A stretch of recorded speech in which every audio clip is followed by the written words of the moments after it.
നമ്മുടെ വെഡിങ് ആനിവേഴ്സറിയാണ്. അപ്പം അഡ്വാൻസ്ഡ് ഒരു റീച്ചും കിട്ടുന്നില്ല. അടുത്ത പ്രോഗ്രാമായിട്ട് വന്നേക്കുന്നു രേഷ്മ പി തങ്കച്ചൻ. സ്വന്തം ഭർത്താവ് മരിച്ച ഏത് വർഷമാണെന്ന് പുള്ളിക്കാരിക്ക് അറിയില്ല. അപ്പോഴാ വെഡിങ് ആനിവേഴ്സറി തീയതിയായിട്ട് വന്നേക്കുന്നു. ചിലതൊക്കെ എനിക്ക് ഭയങ്കര എനിക്ക് കാണുമ്പോൾ ബുദ്ധിമുട്ടുണ്ടാക്കിയിട്ടുണ്ട്. ലൈക്ക് എന്ത് വർക്കുകളാണ് നിങ്ങൾ പിടിച്ചു കൊടുക്കുന്നതെന്ന് ചോദിച്ചു. ഞാൻ ചോദിച്ചു, നിങ്ങൾ ഈ ബാറിൽ ഇതുപോലുള്ള കുൽസിത പ്രവൃത്തികൾക്കല്ലേ നിങ്ങൾ ഈ അവൾക്ക് ഈ വർക്ക് പിടിച്ചു കൊടുക്കുന്നതെന്ന് ഞാൻ ചോദിച്ചു. അതല്ല, അങ്ങനല്ല, അവൾക്ക് പിന്നെ രേണുസുധിയുടെ ഒരു വെഡ്ഡിങ് ആനിവേഴ്സറി പോസ്റ്റ് ഞാൻ കണ്ടിട്ടുണ്ടായിരുന്നു. അതായത് ഭർത്താവിനോട് അങ്ങ് സ്നേഹം അങ്ങ് പൊട്ടി ഒലിക്കുവാണ്.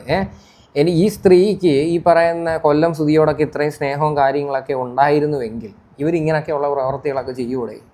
എനിക്ക് മനസ്സിലാവുന്നില്ല. ഭർത്താവ് മരിച്ചു പോയ ഡേറ്റ് എന്നാന്ന് പോലും ഓർമ്മയില്ല. വെഡ്ഡിങ് ആനിവേഴ്സറി ആയിട്ട് വന്നിരിക്കുകയാണ് രേണുസുധി. ആ വീഡിയോ നമുക്കൊന്ന് കാണാം.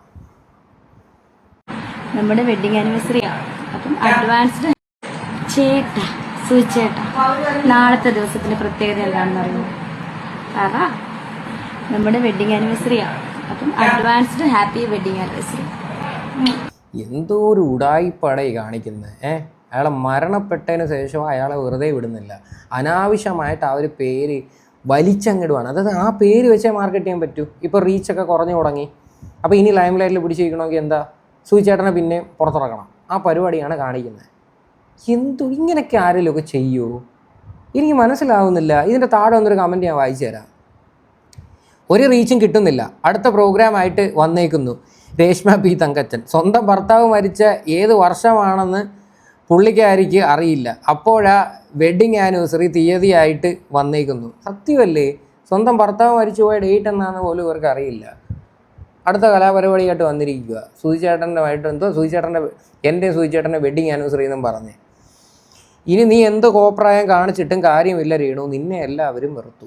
സത്യമായിട്ടുള്ള കാര്യം ഈ ഒരു സ്ത്രീയാണ് ഇതിനെല്ലാത്തിനും കാരണം. ഇവരെ വെറുക്കാനും ഈ പറയുന്ന സുധി എന്ന് പറയുന്നൊരു മനുഷ്യനെ വെറുക്കാനും ഈ സ്ത്രീയാണ് കാരണം. പല വീഡിയോയുടെയും താഴെ ഞാൻ കമൻറ്റുകൾ കണ്ടു, സുധി ആളത്ര റെഡിയൊന്നുമല്ല, സുധിയും കള്ളനായിരുന്നു, അതാണ്. മരിച്ചുപോയൊരു മനുഷ്യനെ പറ്റി നമ്മൾ കുറ്റം പറയുന്നില്ല. പക്ഷെ എന്നാൽ പോലും അങ്ങനെയൊക്കെ ഒരു കമൻറ്റ് വരേണ്ട സാഹചര്യം എന്താ? ഈ ഒരു സ്ത്രീ കാരണമാണ്, അല്ല വേറെ ഒന്നുമല്ല. അതെല്ലാവർക്കും അറിയുന്നതാണ്. പിന്നെ രേണുവിന് സപ്പോർട്ടായിട്ട് വേറൊരു കക്ഷിയുടെ വീഡിയോ ഞാൻ കണ്ടിട്ടുണ്ടായിരുന്നു. നമ്മുടെ ബിഗ് ബോസിലെ ശൈത്യ വന്നിട്ടുണ്ട്. ശൈത്യ ഇപ്പോൾ എന്തായാലും കുറച്ച് നാളായതേ ഒന്ന് ഏറിന്ന് താഴെ ഇറങ്ങിയിട്ട് ഇനിയിപ്പോൾ വീണ്ടും പോകാനുള്ള ചാൻസ് ഉണ്ട്. രേണുവിന്റെ ചിലതൊക്കെ എനിക്ക് ഭയങ്കര എനിക്ക് കാണുമ്പോൾ ബുദ്ധിമുട്ടുണ്ടാക്കിയിട്ടുണ്ട്. ലൈക്ക് പേഴ്സണലി പുള്ളിക്കാരത്തി എനിക്ക് നന്നായിട്ട് അറിയാം. അപ്പോൾ അവരെ ഒരുപാട് സൈബർ അറ്റാക്ക് ചെയ്യുന്ന പോലെ തോന്നി. അതിനൊന്നും അത്ര ആവശ്യമില്ല. പാവവും ഭയങ്കര എല്ലാവരോടും ഒരുപോലെ മിങ്കിൾ ചെയ്ത് സ്നേഹത്തോടെ നിൽക്കുന്ന ഒരുപാട് അങ്ങ് സൈബർ ബുള്ളിങ് ചെയ്യുന്നത് ആയിട്ട് തോന്നിയിട്ടുണ്ടെന്ന്. ഒരുപാട് സൈബർ ബുള്ളിങ് ചെയ്യുന്നു. ഈ സ്ത്രീ കാണിക്കുന്ന പ്രവർത്തികളെടുത്ത് വെച്ച് സംസാരിക്കുമ്പോൾ അതെങ്ങനെ ഒരു സൈബർ ബുള്ളിങ് ആയിട്ട് മാറുന്നത്? നിങ്ങളൊക്കെ എന്തോ ഉദ്ദേശിക്കുന്നത്? നിങ്ങളൊക്കെ ഇപ്പം ഒരു സംഭവം അങ്ങ് വരുത്തി തീർക്കുക. രേണുവിൻ്റെ ജീവിതം തകർക്കാൻ കച്ച കെട്ടി ഇറങ്ങിത്തിരിക്കുന്ന കുറച്ച് ആൾക്കാർ, അതായത് അനാവശ്യമായിട്ട് രേണുവിൻ്റെ ജീവിതം തകർക്കാൻ വേണ്ടി നമ്മളെല്ലാവരും വീഡിയോ ചെയ്യുന്നുള്ള രീതിയിൽ ഇവരെല്ലാവരും വരുത്തി തീർക്കുക, മനഃപൂർവ്വം വരുത്തി തീർക്കുക. നമ്മൾ രേണു കാണിക്കുന്ന സാധനങ്ങൾ മാത്രമേ പറഞ്ഞിട്ടുള്ളൂ. രേണു എന്താണ് പബ്ലിക്കലി കാണിക്കുന്നത്, ആ സാധനത്തിനല്ലേ നമ്മൾ ക്രിട്ടിസൈസ് ചെയ്യുന്നത്. നിങ്ങളൊക്കെ ഈ അന്ധമായിട്ട് ഇവരെ ആരായിച്ചിട്ട് വല്ല പ്രയോജനമുണ്ടോ? അറിയാമായിട്ട് ചോദിക്കുമോ? ഈ രേണുവിന് തിരിച്ച് ഈ പറയുന്ന നന്ദിയും സ്നേഹമൊക്കെ ഉണ്ടോ?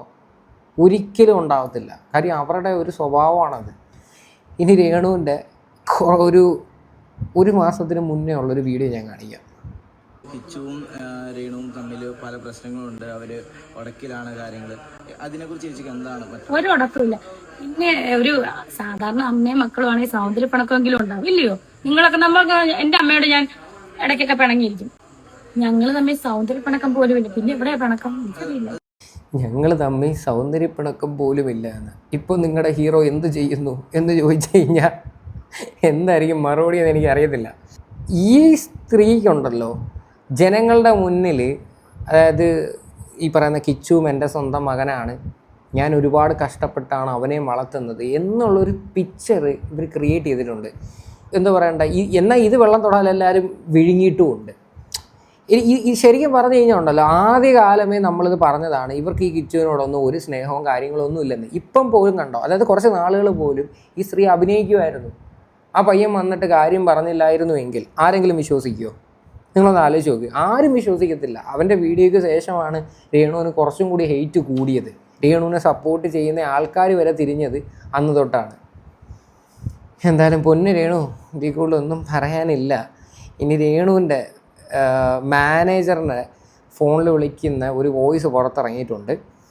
നമുക്ക് ആ ഒരു വോയിസ് ഒന്ന് കേൾക്കാം. ദേവ് സ്റ്റോക്സ് എന്ന് പറയുന്ന ചാനലിനകത്താണ് ആ ഒരു വോയിസ് വന്നിട്ടുണ്ടായിരുന്നത്.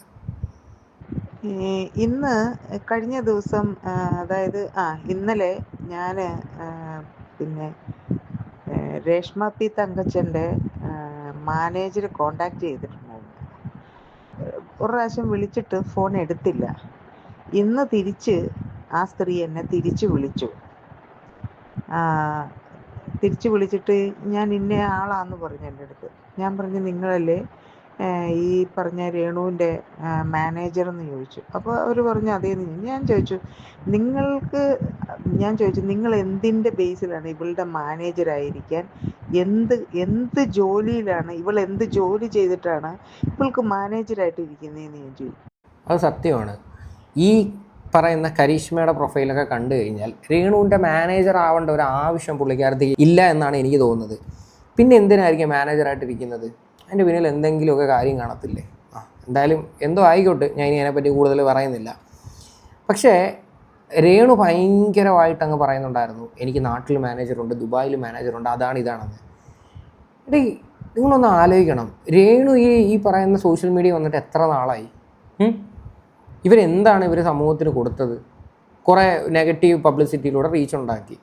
എന്നിട്ടാണ് ഇവർ ഈ പറയുന്ന മാനേജറും അതും ഇത് ഈ പറയുന്ന, എന്നിട്ട് ഈ മാനേജറിൻ്റെതായിട്ടുള്ള കുറേ എന്തൊക്കെയോ സംഭവങ്ങൾ ഇപ്പം നിലവിൽ പുറത്ത് വന്നിട്ടുണ്ടായിരുന്നല്ലോ. എന്തൊക്കെയോ ഇഷ്യൂസ് ഷഫീന ബീവിയുടെ ചാനൽ വഴി വന്നിട്ടുണ്ടായിരുന്നു. ഞാനത് എടുത്തിട്ടില്ല, ഞാനതിനെപ്പറ്റി സംസാരിച്ചിട്ടില്ല. പക്ഷേ എനിക്ക് ഒരു കാര്യം ഉറപ്പാണ്, ഇത് ശരിക്കും പറഞ്ഞാൽ ഇതിൻ്റെയൊക്കെ പിന്നിൽ എന്തൊക്കെയോ കാര്യങ്ങളുണ്ട്. കാര്യം ഈ രേണുവിന് അഗെയിൻസ്റ്റ് ആയിട്ട് വളരെ സീരിയസ് ആയിട്ട് കുറേ കാര്യങ്ങൾ പുറത്ത് വന്നിട്ട് പോലും രേണു അതിനൊന്നും ഒരു വ്യക്തമായിട്ടുള്ള ഒരു ആൻസർ കൊടുത്തിട്ടില്ല. അപ്പം അങ്ങനെ ഇരിക്കുന്ന സാഹചര്യത്തിൽ ഈ മാനേജർമാരെയൊക്കെ നല്ല രീതിയിൽ സംശയിക്കേണ്ടി വരും. ചോദിച്ചു. അത് ഞാൻ വർക്കുകളൊക്കെ പിടിച്ചു കൊടുക്കും. ഞാൻ ചോദിച്ചു എന്ത് വർക്കുകളാണ് നിങ്ങൾ പിടിച്ചു കൊടുക്കുന്നതെന്ന് ചോദിച്ചു. ഞാൻ ചോദിച്ചു നിങ്ങൾ ഈ ബാറിൽ ഇതുപോലുള്ള കുൽസിത പ്രവൃത്തികൾക്കല്ലേ നിങ്ങൾ ഈ അവൾക്ക് ഈ വർക്ക് പിടിച്ചു കൊടുക്കുന്നതെന്ന് ഞാൻ ചോദിച്ചു. അതല്ല, അങ്ങനല്ല, അവൾക്ക് പിന്നെ ദുബായിലോ അവിടെ ഇവിടെയൊക്കെ ഉള്ള ഓരോ പിന്നെ വർക്കുകൾ പിടിച്ചു കൊടുക്കുന്നത്. അവൾക്കൊരു വിധവയല്ലേ, വിധവയുണ്ട്. ആരെങ്കിലും ക്വസ്റ്റ്യൻസ് റൈസ് ചെയ്യുന്ന സമയത്ത് അപ്പോഴേ അവിടെ വിധവ എന്ന് പറയുന്നൊരു കാർഡ് അങ്ങ് കൊണ്ടിടുക. ഈ സ്ത്രീ ഇനിയും എന്തിനാണ് ഈ വിധവ കാർഡ് ഇങ്ങനെ പിടിച്ചുകൊണ്ട് നടക്കുന്നത്? അതായത് രേണുവിനെ സപ്പോർട്ട് ചെയ്യുന്ന ആൾക്കാരും പിടിക്കുന്നൊരു സാധനമാണ് ഈ വിധവ കാർഡ്. കാര്യം അവർക്ക് വേറെ ആൻസർ ഇല്ല. അത് പറഞ്ഞു കഴിഞ്ഞാൽ പിന്നെ ആൾക്കാരങ്ങ് മിണ്ടാതിരിക്കുമല്ലോ. 2 പിള്ളേരുണ്ട്, പിള്ളേരെ വളർത്തണ്ടേന്ന്. ഞാൻ ചോദിച്ചു, ഈ നാട്ടിലെല്ലാവരും വിധവകളുണ്ട്, ഞാനൊരു വിധവയാണ്. ഞങ്ങളാരും ഇതുപോലെ പൂക്കളും കാണിച്ചു, വയറും കാണിച്ച്, ബാറിൽ പോയി ഡാൻസും ചെയ്തു ഒന്നുമല്ല ഞങ്ങളാരും മക്കളെ വളർത്തി. അതല്ല, അന്തസ്സായിട്ട് ജോലി ചെയ്താണ് മക്കളെ വളർത്തി. എനിക്കൊരു മോനുണ്ട്, മോനെ വളർത്തി പഠിപ്പിച്ചു നല്ല നിലയിലാക്കിയെന്ന് ഞാൻ പറഞ്ഞു. ഉടനെ പറയുക, അയ്യോ അവൾക്ക് അതിനുള്ള ഹെൽത്ത് ഭയങ്കര വീക്കാണ്, ഹെൽത്ത് ഇഷ്യൂസ് ഉണ്ട്, അങ്ങനെയാണ് ഇങ്ങനെയാണെന്നൊക്കെ എന്നോട് പറഞ്ഞു. ഞാൻ പറഞ്ഞു, എന്ത് ഹെൽത്ത് ഇഷ്യൂ? ഇവൾക്ക് 3-4 ആണുങ്ങൾ ഇവളെ വട്ടമെടുത്തിട്ട് അങ്ങോട്ടെറിഞ്ഞു ഇങ്ങോട്ടെറിഞ്ഞു. രേണുവിൻ്റെ മാനേജറിൻ്റെ അടുത്ത് ഓരോ കാര്യങ്ങൾ ചോദിക്കുമ്പോൾ അവരുടെ മറുപടി നിങ്ങൾ ശ്രദ്ധിച്ചു. അതായത് ഹെൽത്ത് പരമായിട്ട് ഒരുപാട് അസുഖങ്ങളുണ്ട്, 2 പിള്ളേരെ വളർത്തണ്ട്. എന്തിനാണ് ആ മൂത്ത പയ്യനെ വെറുതെ വിട്, ഇളയ പയ്യൻ്റെ കാര്യം മാത്രം പറ. അവനെപ്പോലും നേരെ ഇവർ ശ്രദ്ധിക്കുന്നില്ല, അത് വേറൊരു കാര്യം. പിള്ളേരെ വളർത്തണ്ടേ എന്ന് പറയുന്നൊരു സാധനം ഇതിൻ്റെ ഇടയിൽ കൊണ്ടുവന്നിട്ടിരിക്കുകയാണ്. അതിൻ്റെ മറവിലൂടെ എത്രത്തോളം ഓരോ കോമാളിത്തരം കാണിക്കാവോ അതിൻ്റെ എക്സ്ട്രീം കാണിച്ചുകൊണ്ടിരിക്കുന്നത്. ശരിക്കും ഈ ഒരു സബ്സ്ക്രിപ്ഷൻ എന്ന് പറയുന്നൊരു സംഭവം, ഇന്നലെ ഞാനൊരു വീഡിയോ ചെയ്തിട്ടുണ്ടായിരുന്നല്ലോ ഈ രേണുവിൻ്റെ ഈ ഹൻസികയുടെ ഒക്കെ ഒരു വിഷയമായിട്ട് ബന്ധപ്പെട്ട്.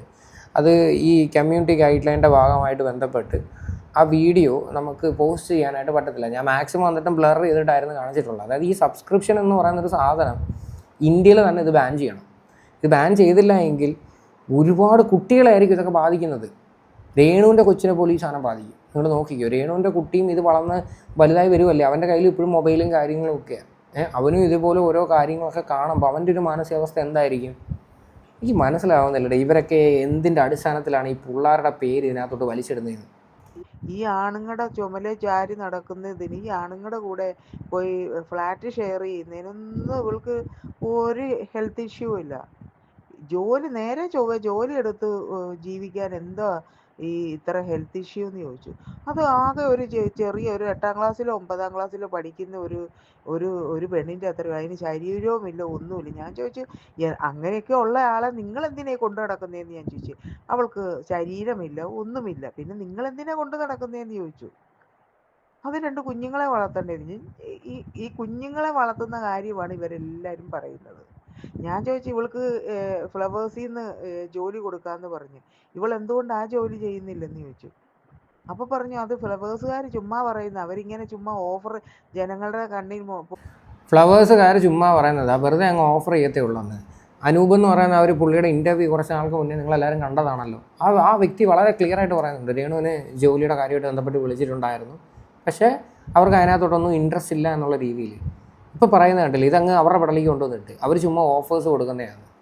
പൊടിയിടാൻ വേണ്ടി അവർ ഓഫർ ഇടുന്നതേ ഉള്ളൂ, അല്ലാതെ അവർ ജോലിയൊന്നും കൊടുക്കത്തില്ല, അവർ കൊടുക്കത്തുമില്ല, അവരിങ്ങനെ ചുമ്മാ പറഞ്ഞു പറ്റിക്കലേ ഉള്ളെന്ന് ഇങ്ങനെയാണ് പറയുന്നത്.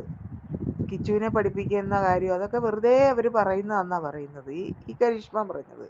കിച്ചുവിൻ്റെ പഠനവുമായി ബന്ധപ്പെട്ടിട്ട് എന്തോ പേയ്മെൻറ്റിൻ്റെ ഇഷ്യൂ ഉണ്ടെന്നുള്ള കാര്യം എനിക്കറിയാം, പക്ഷേ ഈ ജോലിയുടെ കാര്യം കള്ളമായിട്ട് എനിക്ക് ഫീൽ ചെയ്യുന്നില്ല. ആദ്യ സമയത്തെ ഇതിനെ പറ്റിയിട്ട് നമ്മളെല്ലാവരും കേട്ടതാണ്. കാര്യം സുധി മരണപ്പെട്ട് കുറച്ച് നാൾ കഴിഞ്ഞപ്പോഴേ ഇവർ ഈ 24 വീട് പണിഞ്ഞു കൊടുക്കാമെന്ന് പറഞ്ഞു വന്നു.